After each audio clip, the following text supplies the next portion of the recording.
ایک بیمار اور ایک ایسے ذہنی مریض معاشرے سے میں آپ سے مخاطب ہوں جہاں پر آپ کو اپنے آپ کو وکٹم ثابت کرنے کے لیے بھی اپنا جسم دکھانا پڑتا ہے، تشدد زدہ جسم دکھانا پڑتا ہے۔ عائشہ جان زیب پاکستان کی ایک پرومیننٹ جرنلسٹ ہیں، انہیں ان کے شوہر کی طرف سے تشدد کا نشانہ بنایا گیا، بہت سی کنٹروورسیز پیدا ہوئی۔ ایک چھوٹے سے پیریڈ میں عائشہ جان زیب پر تشدد ہوا، تشدد کے بعد FIR ہوئی، ان کا ہسبینڈ گرفتار ہوا، راضی نامہ ہوا، ہسبینڈ کو معاف کیا گیا، خلا کا دعویٰ دائر کر دیا گیا اور پھر اناؤنسمنٹ کر دی گئی کہ میں اپنے بچوں کی زندگی کے لیے علیحدگی چاہتی ہوں۔ بڑی جلدی ساری چیزیں ہوئی، کوئک رسپانس تھا ان ساری چیزوں کا۔ بہرحال عائشہ جان زیب نے پہلی دفعہ اس سارے معاملے کے بعد سوشل میڈیا پر کچھ بولا ہے، کچھ کیا ہے، اور جو ہوا ہے وہ بڑا افسوسناک ہے۔ عائشہ جان زیب کی نیت میں نہیں جانتا۔ عائشہ جان زیب نے جو تصاویر پوسٹ کی، مجھے افسوس ہوتا ہے کہ عائشہ جان زیب کو اس حد تک جانا پڑا۔ وہ اس لیے کیونکہ وکٹم بلیمنگ اس حد تک تھی، وہ اس لیے کیونکہ عائشہ جان زیب کو اس حد تک ٹارگٹ کیا گیا، اور وہ اس لیے کیونکہ عائشہ جان زیب کو یہ دکھایا گیا، عائشہ جان زیب کو یہ بتایا گیا، عائشہ جان زیب کے بارے میں یہ بات کی گئی کہ وہ شاید اٹینشن سیکنگ چاہ رہی ہیں۔ ان کے ہسبینڈ نے الزامات لگائے کہ وہ جو تشدد زدہ نشانات ہیں وہ بعد میں میک اپ سے بنائی گئے، جس کے نتیجے میں عائشہ جان زیب نے ایک پوسٹ لکھی۔ انہوں نے کہا کہ وکٹم بلیمنگ جو ہے وہ بڑا آسان ہے۔ میں ان تمام لوگوں کا شکریہ ادا کرتی ہوں جو میرے ساتھ کھڑے رہے اس مشکل وقت میں، جنہوں نے میرے ساتھ اپنے کنسرنز شو کیے، میرے لیے دعائیں کی، میرے لیے سپورٹ کی، اور ساتھ ساتھ عائشہ جان زیب نے دعا کی کہ اللہ تعالیٰ کسی اور کی بیٹی کو یہ دن نہ دکھائے اور اس چیز سے بچائے۔ بہرحال اب تصاویر پر آتے ہیں۔ جو اس کیپشن کے ساتھ تصاویر لگی ہوئی تھی وہ عائشہ جان زیب کے جسم کی تھی، وہ جسم کے وہ حصے جو کہ کپڑوں کے اندر ہوتے ہیں، شاید بازو، شاید ٹانگیں،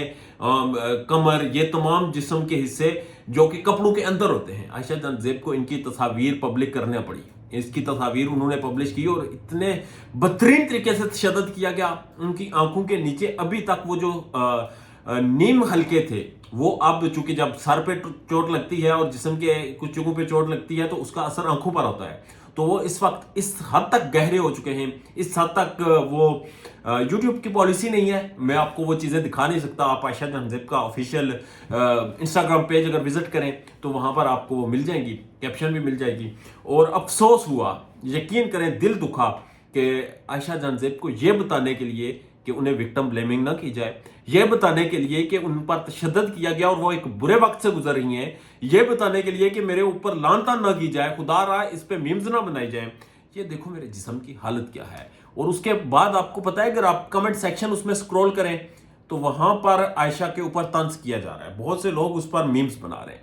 افسوس ہوتا ہے، ذہنی طور پر مریض، ذہنی طور پر بیمار، ذہنی طور پر فرسودہ، ذہنی طور پر ایک ایسا معاشرہ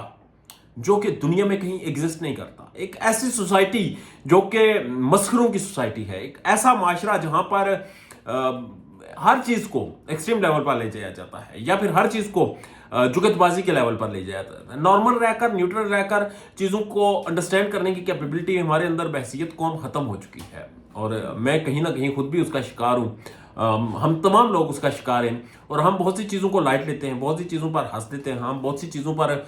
مذاق کر کے اس چیز کو اگنور کر دیتے ہیں۔ عائشہ جان زیب کا ساتھ بھی یہی کچھ ہو رہا ہے۔ اب اندازہ لگائیں، ایک پڑھی لکھی، ایک انڈیپینڈنٹ، ایک سوشل خاتون کے ساتھ اگر یہ کچھ ہوتا ہے اور وہ یہ سب فیس کرتی ہے، تو ایک مڈل کلاس، ایک نارمل گھرانے کی خاتون کے ساتھ اگر ڈومیسٹک وائلنس ہو، وہ باہر نکلے تو اس کے ساتھ کیا ہوگا۔ بہرحال ہمیں تمام لوگوں کو ڈومیسٹک وائلنس کے خلاف، ہیومن رائٹس کے حق میں، اور اسپیشلی پاکستان میں جو عورتوں کو جوتے کی نوک پر بٹھایا جاتا ہے، جو سمجھا جاتا ہے، اس کے لیے آواز اٹھانی چاہیے، اٹھانی ہوگی۔ عائشہ جان زیب نے کہا تھا، انہوں نے پوسٹ کی تھی کہ میں دعا کرتی ہوں کہ اس کے بعد کسی اور کی بیٹی کے ساتھ ایسا نہ ہو۔